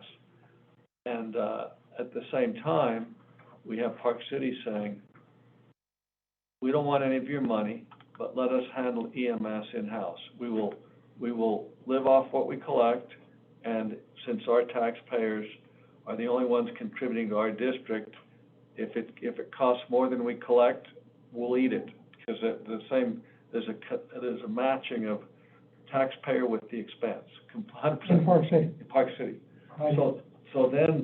So the manager is working on, I think I last heard, 3 ILAs with Park City Fire District. One is to amend it so in that district, they do what I just said. Second one is, what does it look like for North Summit? What does it look like for South Summit? And we're gonna have that, but we're gonna have that discussion fairly soon, but you say it's too late in some ways. You wish it were earlier. I wish it were earlier because a lot of the decisions we're discussing tonight really are dependent on that. For example, if I may, if we need $2 million, or let's just call it $2.5 million to make that model A through B work, somewhere in that range. If the county's gonna contribute some money because of the ILA agreement that you're discussing, let's say it's, I don't know, I'm just making up a number arbitrarily, but let's say it's 500,000, that's 500,000 less dollars we need in truth and taxation. Well, see, this is what I've been arguing is because. That's why I feel like it's too late. The manager, I'm not throwing her under the bus, under the fire truck. The manager is saying, well, what I thought we wanted to do was extend in North Summit and South Summit for another year with Park City. And then Park City is saying, well, that's now gonna cost $1.8 million. I think that's the number. $1.8 million for the North and South Summit. So I'm just gonna, simple math, let's cut it in half. Let's say North Summit's 900,000 of that. So what we're gonna do is, we think we've gotta adopt one of these plans, so we're gonna have a budget of $2 million here. At the same time, we're gonna give 900,000 over to Park City to do EMS. And then the rationale for doing that is, oh, well, because we can't do it now. Now, this good chief over here says, yes, we can do it now, and that's where there's a disconnect. I don't mean to speak so bluntly on. Both of you are, these are like the grossest assumptions I've ever heard. No, I know, I'm just- It doesn't account for ambulances, it doesn't account for equipment, it doesn't account for a variety of things. No, I don't know that you can do that. So we haven't seen a So let me budget put for it doing this- it, or let me put it staffing, or this anything way. else. For ambulances, North Summit citizens have paid for ambulances for the last 20 years. There is no reason for them to pay for that ambulance twice, for example. So the cost of an ambulance has got to be either given or for $1 per year. Does that make sense? Or lease for whatever. Doesn't make sense, I'm not following that. Okay, so for the last few years, the county has Whatever bought happened in the ambulances. last few years doesn't matter going forward, you gotta come up with an ambulance, and it's gotta be Right. paid for. Which is already paid for by the county, correct, with taxpayer money? We already It's own just the parked- ambulance. Correct, Yeah. which has been Parked up paid on the for, hill. which has Bring been it paid down. for by North Summit citizens. But I think we're told by Park City that they're happy to be rid of those ambulances, I know they are, because and that's why they're I'm gonna be saying, back in the same boat of repairing ambulances. and that's why I'm saying $1 value for consideration. We'll probably get the ones that are in the station right Roger. now. I don't know, I'm just, like you say, you say? I don't know if you said bogus assumptions, but. No, I said gross, gross assumptions. Bogus, I'm more respectful than that. I understand, my memory is getting, at this time, and I did eat beforehand, which is helping, but my point is, there will be a large number. If we are unable, if we allow the current course of things to sign another year with Park City Fire to provide EMS over here, there will be a large amount of money paid to Park City Fire, not counting it, not for ambulances. That's not in their number. It's for supplies, personnel, fuel, all those things.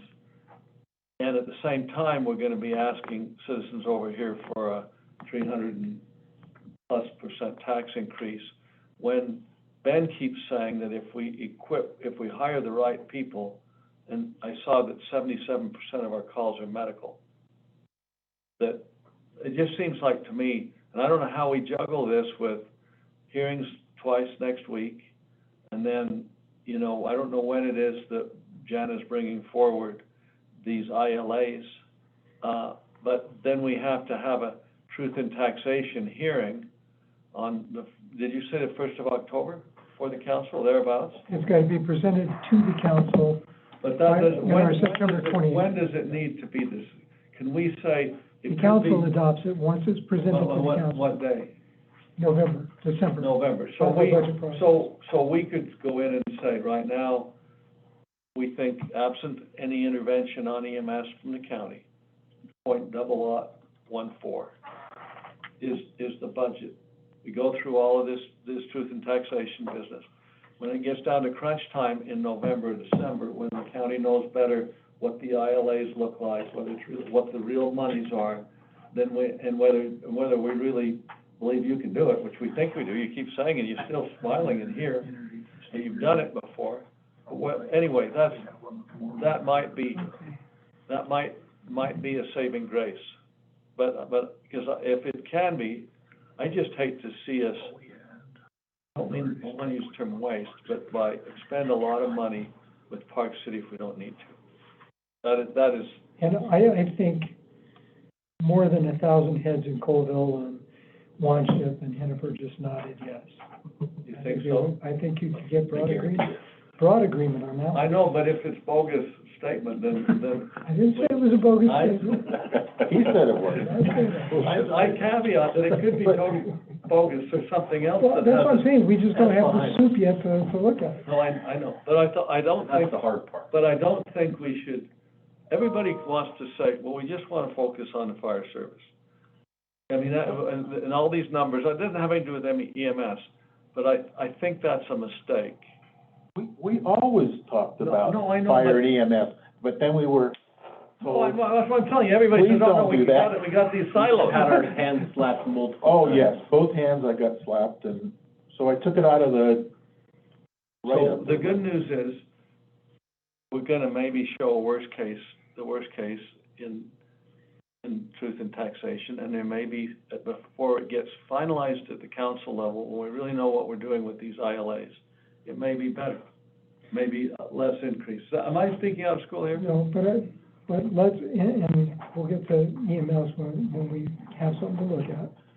And I'm happy to look at some, if you guys wanna, but here's where I think we are. We can't do, what I've taken away from tonight's meeting, I think, is staffing Wanship and Colville. And what's your number on that? 2 point? With command staff is 2.1. With that one model. Right. So I don't know that we've got, if we're capped at 2, I don't know where the other 100,000 comes from. Correct. Might come from new growth by then, could? Can I make a mention of something? If we hold that tax rate of .0014 for the next year, we'll capture that number the next year. Assuming That's values, assuming that values go up and assuming that, But we do that. You can't hold it if. We can hold it if we go through truth and taxation. yes. No, but next year, then values go up, the new certified rate will be lower. You're not locking in that rate. He's saying if, to hold it would require truth and taxation again. Oh, yeah, I know that, but Yeah. that's not what, doing it this year doesn't hold it for next year. No, that's not what I'm saying. Okay. Yeah, I'm sorry to have you misunderstand. So this is exactly what I've mentioned. So if we do it again next year with that same rate, we'll capture the rest of that dollar. Oh, no, I don't doubt that, but, I don't know what. That's just a suggestion. I don't know what kind of a tax percent, as a percent, our increase would be if, I mean, I think, I don't believe we need to go back to the voters and say we need to increase the ceiling.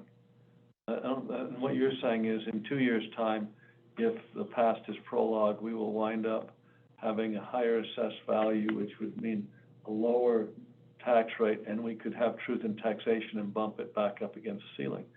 We could do that, certainly. I mean, that's assuming we have increases in values, and who knows what. There's a lot of assumptions. There's a lot of growth. Well, there's growth coming. You know, Yeah, we've got that's Trail new Ridge, growth. we've That's got, new growth, yeah. I mean, we've got new properties coming on, so. And as we see, it's 20,000 a year. Yeah, I mean, I thought this Holly's agenda- gonna be pulling permits by the end of the year. We need that impact fee That before value they will get, go up. we need that impact fee before we get too many of those down the pike. But we have a lot of other items on this agenda. Do you want to punch some of those? Yeah, I think that, again, what I would ask is if we have to reconvene on the 19th, we're gonna be paying close attention to what we hear on the 12th and the 14th. I'm sure we'll get emails, that will help guide our discussions, and then we're gonna have to make, you know, a final decision on the 19th, so please think about it. Can I make one suggestion during your presentation? I really don't think this would take a financial person very long, but for the general public, it would be really nice if they could look at a spreadsheet that showed if your house is this, and it's a primary residence, it's this. You make a If matrix it's on this, that, and it's Yeah. a secondary residence, it's this, they can go across, look, it's easy, That's it's done. a Here's good my idea. house It's just right a here. matrix. Right, just that. Yep. that's a You good want idea. current and with the change, so that. And then primary, and then. Secondary commercial or separate. secondary. That's a good idea. What- And that, what's if that this were mean to on me? it. Can I make a suggestion? Yep. That maybe one of you two call Michael Howard and help push that along a little bit faster? I think Matt can get Tomorrow. that for me, I'll talk to Matt. Matt didn't respond to me, Roger, at least. And Louise, how do you want that, do you want that Oh, starting at, 500,000, 600,000? Probably 500,000, because that's your pretty, maybe 400? My house is 277,000 adult. Is it really? So maybe better start at 3. We better talk to the assessor. That's taxable. Mine doubled this year. That's That's taxable not value, taxable that's value. not. Yeah, we're talking about, market value. Well, I think it'd, you show the market value, and then they show what the tax is. And we know on primary that that's only 55% of what it is on. But not everybody knows No, I know. that, so this is another way to If clear I do this. per 100,000 like he suggested, and then we can fill that in. Yes.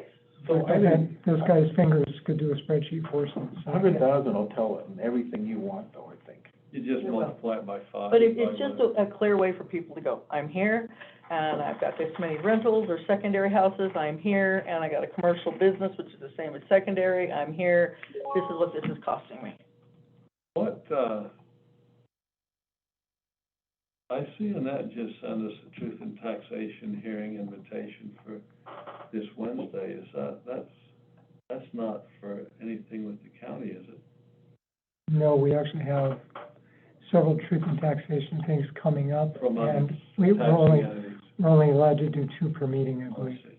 I see Matthew's now logging on, but, I think I think we think he has to be at the end of the meeting. We're working that out with Annette, so we'll make sure you guys are on track. Sorry, Chris. I was,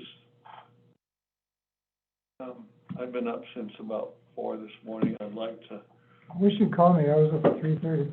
I'm gonna dip to the bottom of the agenda. I think we ought to. We've got the start of the. I don't know if we're done with the start of it. we're done okay. I think Pledge allegiance. we ought to look at triage and say, like, for instance, do you need approval to fix that engine for $9,600 or whatever it was. Okay, here's the motion. What else do you want to? I will volunteer that we skip the chief's KPI. And I will volunteer. I had a couple things on the treasurer's report, but they can all get kicked down the street, I think. Personnel Policies Committee, don't really need to update anything. Our only question is, we haven't scheduled our next meeting because we didn't know if we needed somebody else on our committee. Who do you have, just you and I? Yes. The two of us, and the chief? Yep, Correct. and Ryan's there. And Ryan. So we Well, didn't it's want up- to move forward, It's so. up to you, do you want more? Sounds like a Can I make a suggestion? I think we need more to have more board involvement. No, let Donna be good help on it. Can I make a recommendation? You may. This is just noticed for a committee update, it's not noticed for appointing anybody to a subcommittee. Okay. So we have a special meeting coming up on the 19th. I would recommend putting one extra item on that agenda All right. to formally put Dawn on That the sounds personnel good. subcommittee. And in between, if Don would like to participate Yep. in that committee, nobody's gonna track you It's down. an open meeting. Yeah, anybody's Well, welcome ours, to. but I already done it all. Well, we don't even have another one scheduled, because there's a lot of meetings scheduled. I Next to the agree. lot. Thank you for not. Melanie Yeah. is on wanting my to- committee, and I'm fine without adding somebody if the chair is. With your, Roger, if I may, your motion that he had for that, engine that's broken down, it came out to be, what was it, Tyler, last number was 9,120. That was before we knew about the pump. I don't know how you wanna adjust that motion, because I was gonna recommend that we, have you guys approve the 9,120, but with the adjustment, whatever they come back with, how would you like to handle that?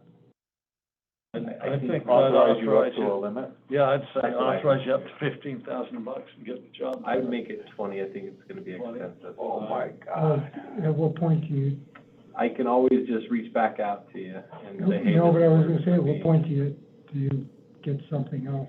I don't know. At what point does it make sense not to repair that engine, sell it for scrap? I will have to get back to you on that once I know more Are information. there engines on the market for auction that Well, Roger nailed it with the logistics of the country currently, and they're pretty far out. how much you want us to authorize you? I mean, I'm just shooting from the hip kind of arbitrarily, but up to 20, but that will have to come out of capital, and you know how that looks. I was gonna add that to the motion to take that out of Make capital. that motion.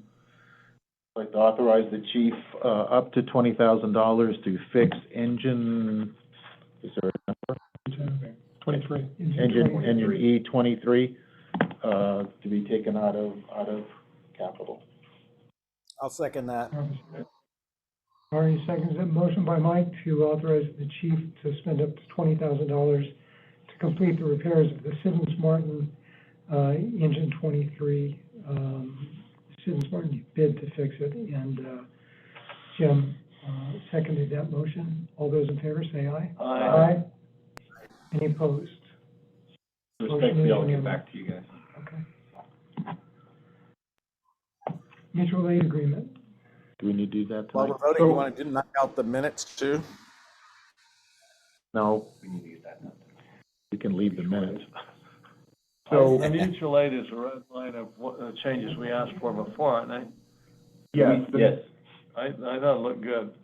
if the board's okay with the red lines that are in the mutual aid agreement, then what I would recommend is a conditional approval, conditioned upon Morgan County's co-approval. My understanding from Garrett Smith, the attorney over there, is their counsel originally said they were okay. I said that I needed to get this back, for them to review. And I let him know this morning, based on the email I sent out, what was it, a week and a half ago, that I didn't receive any objections to these red lines. And he had said that there was none. Well, I haven't heard back from him yet. Oh, I have, I can show you the email. Okay, did he get back to you today? No, it was prior, so when I saw your email, I'm like, oh, I don't know if that was necessary. Okay, then yeah, because Might I have don't think missed an email possibly. I'll take a look. So what we can do is, this can easily be converted into a clean copy. There can be conditional approval, upon Morgan County's co-approval. Once we have that, then I will coordinate with, I'm looking back up here. I will coordinate with Roger and Jim for signatures on this. But I think tonight, if you're all okay with what we have here, we're just looking for a conditional approval. I was okay with it. Chris, did you have any comments? No, I move that we, authorize the execution of the, mutual aid agreement with Morgan County with the red line changes and subject to concurrence by Morgan County. I'll second it. Moved by Chris, seconded by Louise, to approve the mutual aid agreement, subject to signature by, Morgan County. Any more discussion, any questions? All those in favor only say aye. Aye. Uh-oh. Sorry, hold on, Discussion. Harry. What you got? Nope, it's passed. Doesn't matter. Oh, it's okay, what you got? I can undo it. No, the only thing I was gonna ask is that the accounting part in there sounds like it's a lot of work. I just wanna make sure that the chief was able to meet that particular requirement. It sounds like they're truing it up after every year. Like, if only if there's an incident, is there accounting, but There's no accounting. It's like when Park City comes up to help us. Yeah, Yeah, so you like- add up all the incidents after the end of the year, you're supposed to keep an accounting of them, and then the other keeps accounting, and then you guys kind of get together because we're and, not charging. Are you talking about paragraph 6, resolving service imbalances? yep.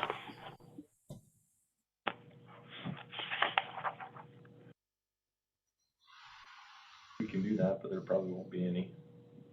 I mean, that's only if there is imbalances, so yeah. That's only if there's a call, right? Then you have to keep track of how much it costs you to respond to the call. Yeah, and Ari, that paragraph is only if there are imbalances. It's like a backstop to catch anything unnecessary. So I'm okay with that, yes. Okay. So let's reinforce the vote. All those in favor say aye. Aye. Any opposed? Motion carries. Accounts payable, Tyler. These are pretty standard, so with this meeting being so short into the first of the month, I haven't had time to get everything in for. Looks like a monthly payroll. Yeah, so Yeah. this is a short one, and I'm just gonna start going in just a month. I move that we approve the accounts payable. Second. Moved by Chris, seconded by Jim. Mike. All those in favor say aye. Aye. Any opposed? Okay. Approval of minutes. I was absent for the May 12th minute. Table and we'll go through it. I think that was the date. I love the new format, by the way. Yes, thank you, Tyler.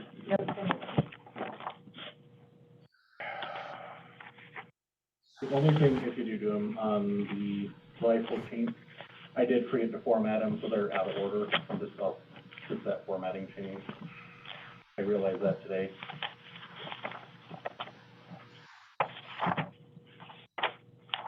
Well, looked good to me, so, I didn't find anything. Okay, We'll so, do it in separate motions. yeah, let's do it in a separate motion. So April 14th, I'll take a motion to approve the minutes of April 14th. I'll make a motion to approve minutes for April 15th. Second. Moved by Jim, seconded by Louise. All those in favor say aye. Aye. Motion carries. Then we go to May 12th. May 12th, and that's everybody but Chris Robinson, I believe. I'll make a motion to approve the minutes for May 12th. I'll second it. Moved by Louise, seconded by Don. All those in favor say aye. Aye. Abstention, Chris. Chris abstains. And Roger, you were missed that meeting. Roger, you were I'll excused abstain, according. sorry. Yeah, see that. And July 14th. Wow. My favorite meeting. I see that Jim Reeves called it to order. Make that permanent. That's great, Jim.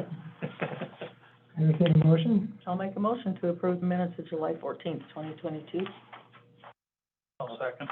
Moved by Louise, seconded by Jim. All those in favor say aye. Aye. Any opposed? Motion carries.